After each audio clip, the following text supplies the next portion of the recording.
सपा प्रमुख अखिलेश यादव उत्तर प्रदेश की सियासत में 2014 से एक के बाद एक गठबंधन का सियासी प्रयोग कर रहे हैं, लेकिन अभी तक बीजेपी को मात देने का फॉर्मूला नहीं तलाश सके हैं।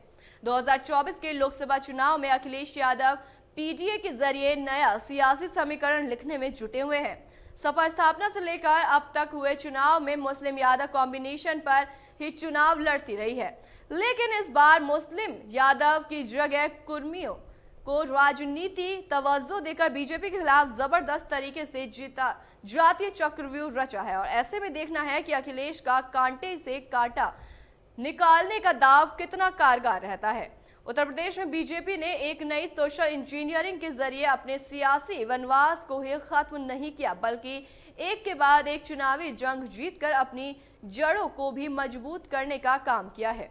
बीजेपी ने अपने सवर्ण खासकर ब्राह्मण वोट बैंक को साधे रखते हुए गैर यादव ओबीसी और गैर जाटव दलित समुदाय को जोड़ने में कामयाबी रखी है। यूपी में ओबीसी जातियों के यादव समाज के बाद सबसे अधिक आबादी कुर्मी जाति की मानी जाती है, जो बीजेपी का कोर वोट बैंक बना हुआ है।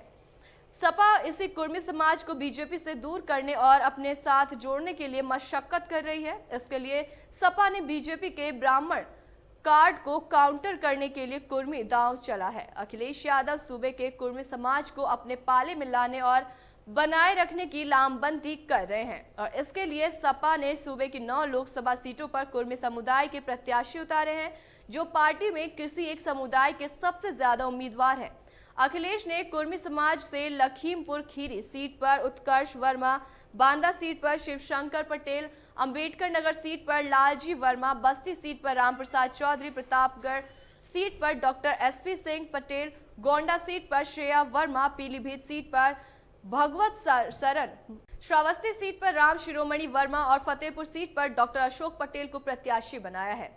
समाजवादी पार्टी ने 9 सीटों में से 5 सीटों पर कुर्मी कैंडिडेट को बीजेपी के ब्राह्मण समुदाय के उम्मीदवार के खिलाफ उतारा है। इसके अलावा सपा ने बीजेपी के 1 सीट पर ठाकुर, 1 सीट पर मल्लाह और 1 सीट पर वैश्य समुदाय के खिलाफ कुर्मी समुदाय के उम्मीदवार को उतारा है।